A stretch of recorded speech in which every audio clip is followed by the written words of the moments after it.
Assalamualaikum warahmatullahi wabarakatuh. Selamat pagi, apa kabar semuanya? Oke, pada hari ini kita sudah masuk ya pertemuan yang keempat sebenarnya. Tapi pembelajaran baru yang ketiga. Jadi kita akan masuki materi jurnal persamaan dasar akuntansi. Minggu lalu kalian sudah mempelajari ya cara menganalisa transaksi dan mengidentifikasi apa saja akun-akun yang berpengaruh. Jadi, berikutnya kita akan masuk ke dalam materi jurnal persamaan dasar akuntansi. Setelah mempelajari materi ini, kalian diharapkan dapat ya menjelaskan pertama, menganalisa dan melakukan pencatatan persamaan dasar akuntansi dengan teliti, jujur, benar, dan bertanggung jawab. Kemudian, peta konsepnya. Setelah kalian mendapatkan transaksi, kemudian kalian akan melakukan analisis transaksi seperti yang kalian lakukan minggu lalu untuk mengetahui akun-akun apa saja yang berpengaruh dari transaksi tersebut. Kemudian, setelah mengetahui akun yang berpengaruh, kalian akan mencatat akun-akun tersebut ke dalam jurnal persamaan dasar akuntansi. Berikutnya, apakah kalian sudah mengerjakan tugas analisis transaksi minggu lalu? Kalau sudah, bagaimana? Apakah sudah paham atau belum? Analisis transaksi untuk mengetahui akun yang berpengaruh. Jika sudah paham juga, mari kita lanjut ke tahapan berikutnya. Mencatat akun yang berpengaruh itu ke dalam jurnal persamaan dasar akuntansi. Oke, ini adalah daftar nama siswa yang telah mengerjakan tugas minggu lalu tentang mengidentifikasi akun yang berpengaruh dari transaksi. Silakan dicek nama kalian. Jika belum tertera, silakan dikerjakan lagi ya. Kemudian diupload ulang ke drive saya. Linknya sudah saya kirim ke grup kalian. Yang sebelah kiri IPS 1, yang sebelah kanan IPS 2. Oke. Kita masuk ke materi. Persamaan dasar akuntansi. Apa itu persamaan dasar akuntansi? Secara pengertian, persamaan dasar akuntansi merupakan salah satu bentuk pembukuan akuntansi yang sederhana yang bisa memproyeksikan atau menampilkan jumlah kekayaan, hutang, serta modal yang dimiliki perusahaan. Jadi, kita bisa melihat nih, berapakah jumlah kekayaan, hutang, dan modal yang dimiliki perusahaan dari lampiran jurnal persamaan dasar akuntansi. Oke, kemudian yang kedua, bentuk jurnal persamaan dasar akuntansi. Oke, di sini, di dalam jurnal itu terbagi jadi dua ya. Ada kepala jurnal, ada tubuh jurnal. Yang bagian atas ini namanya kepala jurnal. Yang bagian bawah namanya tubuh atau badan jurnal. Oke, untuk kepala jurnal itu berisikan pertama, identitas perusahaan berupa nama perusahaan. Contoh, perusahaan bengkel 46. Kemudian yang kedua, yang bagian bawahnya itu judul jurnalnya. Di sini judul jurnalnya adalah persamaan dasar akuntansi. Yang ketiga, per. Per ini singkatan dari periode. Periode terjadinya transaksi tersebut atau periode tercatatnya transaksi tersebut. Contoh, kita melakukan transaksi di bulan Agustus, maka pernya adalah per 31 Agustus tahun 2021. Jadi diambil di tanggal terakhir di bulan tersebut. Oke, kemudian untuk tubuh jurnal, yang ini terbagi menjadi 4 kolom. Pertama adalah kolom tanggal. Kolom tanggal berisikan urutan tanggal terjadinya transaksi. Jadi, pencatatan transaksi harus urutan ya, berdasarkan tanggalnya. Tidak boleh lompat-lompat atau acak-acakan. Harus berurut. Kemudian, kolom kedua berisikan keterangan. Keterangan ini ringkasan terjadinya transaksi. Contoh, ada transaksi pemilik perusahaan menginvestasikan uangnya ke perusahaan.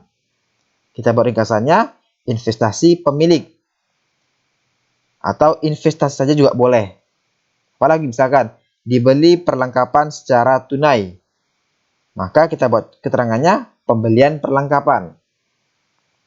Kita buat seringkas mungkin ya, agar cukup sama kolomnya. Kemudian, kolom ketiga, ada kolom aktiva. atau kolom harta. Untuk kolom aktiva atau harta itu ada 4 akun yang berpengaruh. Ada 4 akun yang dimunculkan. Pertama, kolom akun kas. Kedua, kolom akun piutang. Ketiga, kolom akun perlengkapan. Yang keempat, kolom akun peralatan. Sedangkan kolom yang keempat adalah kolom pasiva. Di sini menampilkan 2 akun. Kolom akun utang sama kolom akun modal. Oke, kemarin ketika kalian mengidentifikasi transaksi, akunnya ada 5. Ada akun harta, utang, modal, pendapatan, dan beban. Sedangkan di dalam jurnal persamaan dasar akuntansi itu hanya ada 3 kolom akun, yakni akun harta, kolom akun utang, dan akun modal. Bagaimana dengan nasib akun pendapatan dan beban?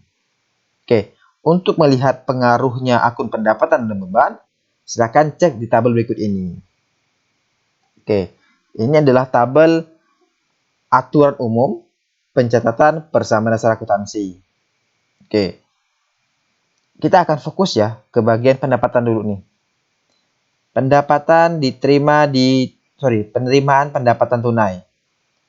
Penerimaan pendapatan tunai, maka akun yang berpengaruh adalah kas sama pendapatan. Kas bertambah, pendapatan bertambah. Tapi kalau kita catat ke dalam jurnal persamaan dasar akuntansi, maka dia akan masuk ke kolom kas sama kolom modal. Kasnya bertambah, kolom modal bertambah. Kenapa? Karena akun pendapatan akan menambah kolom modal. Ingat ya, akun pendapatan akan menambah kolom modal. Perhatikan, penerimaan pendapatan tunai. Kolom yang bertambah adalah kolom kas sama kolom modal. Kemudian, bagaimana dengan beban? Beban, pembayaran beban nih. Akun yang berpengaruh kan kas berkurang, beban bertambah, ya kan? Tapi kalau dicatat dalam jurnal persamaan dasar akuntansi, yang berpengaruh adalah kasnya berkurang, modal juga berkurang. Kenapa? Karena akun beban akan mengurangi kolom modal. Saya ulang lagi, pembayaran beban atau akun beban itu akan mempengaruhi kolom kas berkurang,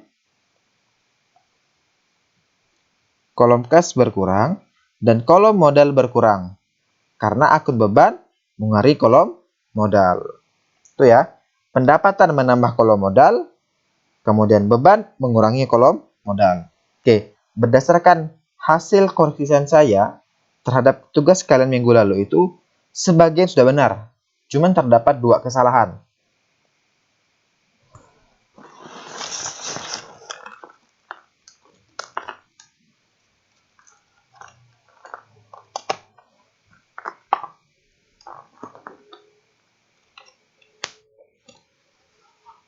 Jadi tugas kalian minggu lalu itu sebagian sudah benar ya, cuman terdapat 2 kesalahan.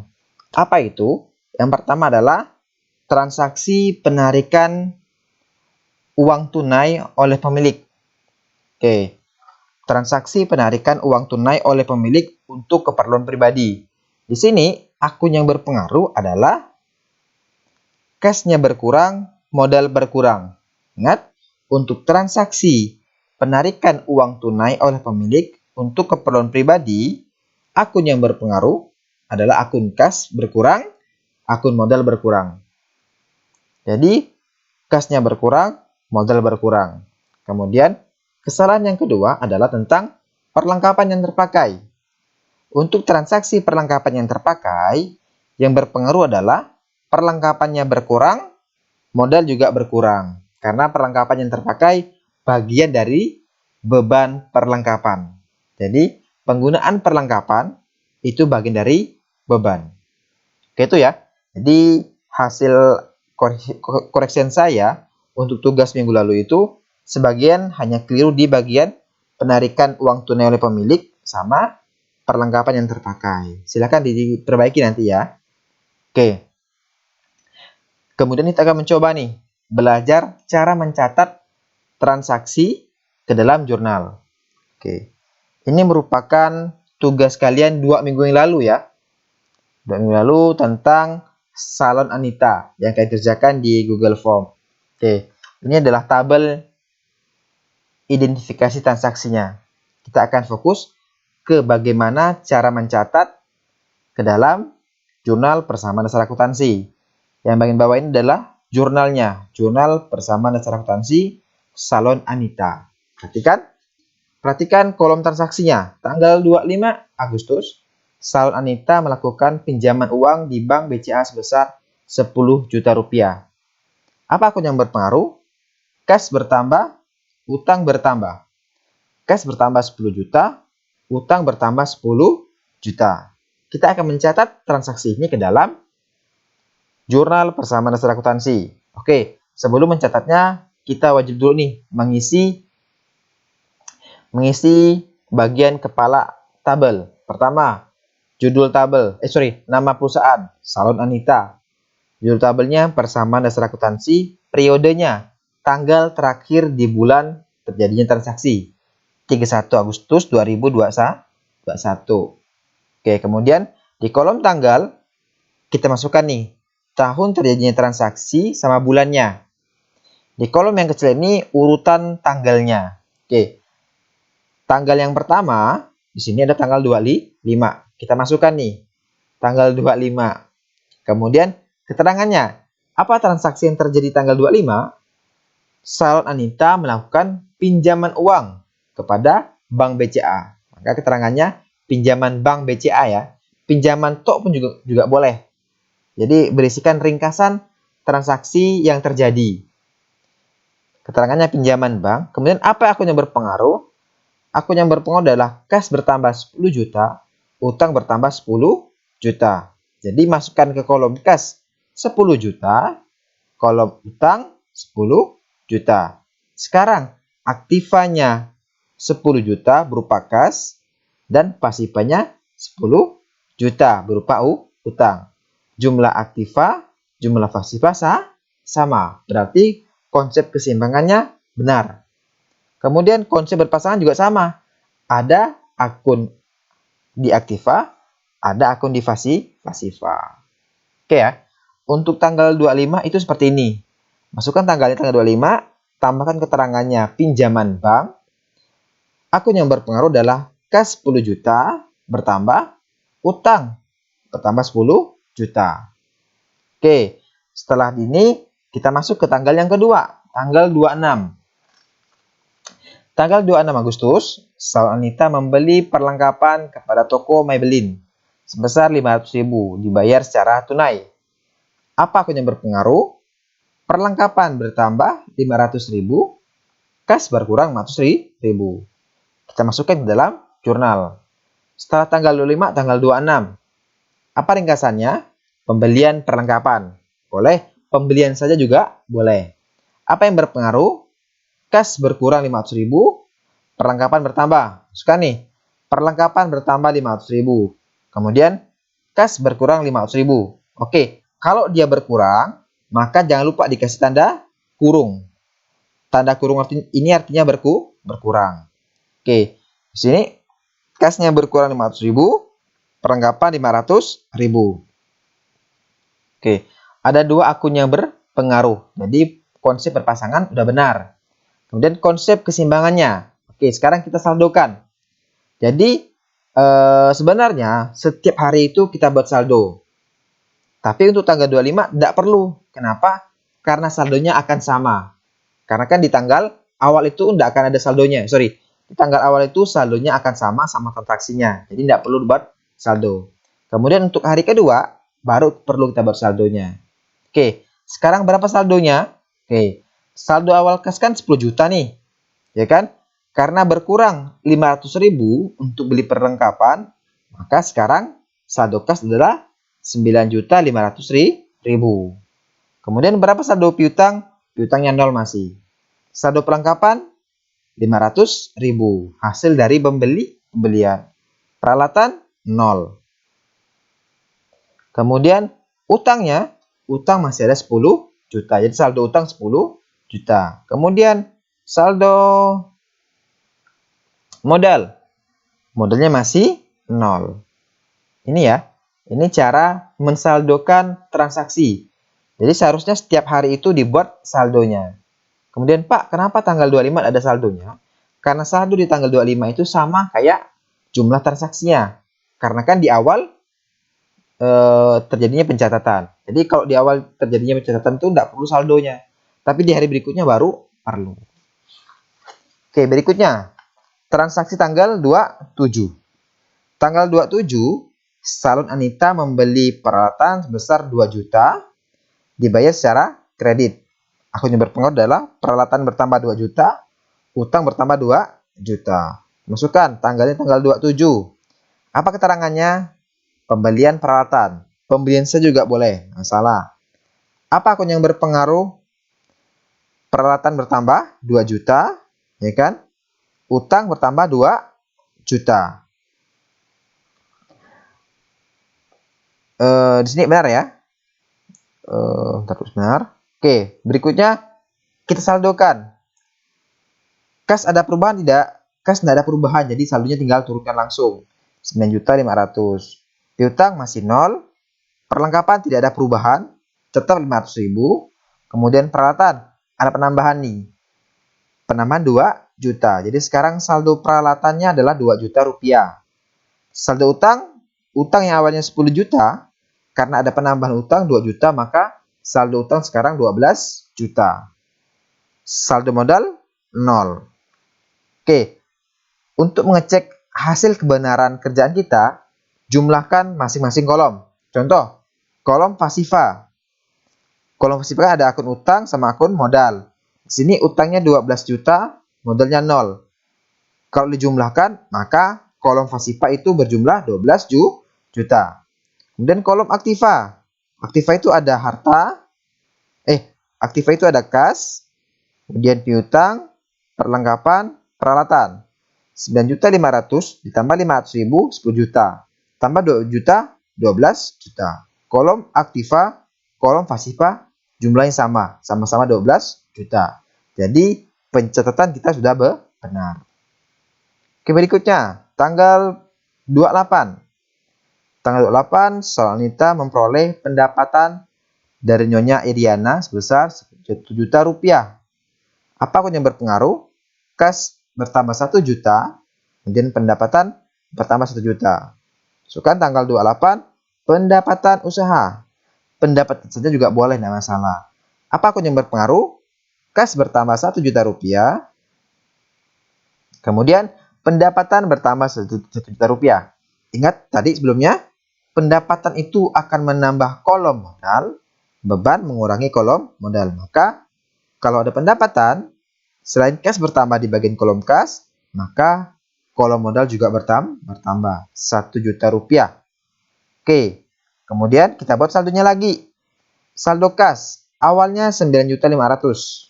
Karena ada penerimaan pendapatan bertambah 1 juta rupiah. Maka sekarang saldo kas adalah 10.500.000 rupiah. Kemudian saldo piutang belum ada perubahan. Saldo perlengkapan sama 500.000 rupiah. Saldo peralatan tetap sama 2 juta. Saldo utang tetap sama 12 juta. Kemudian saldo modal. Modal ada pendapatan.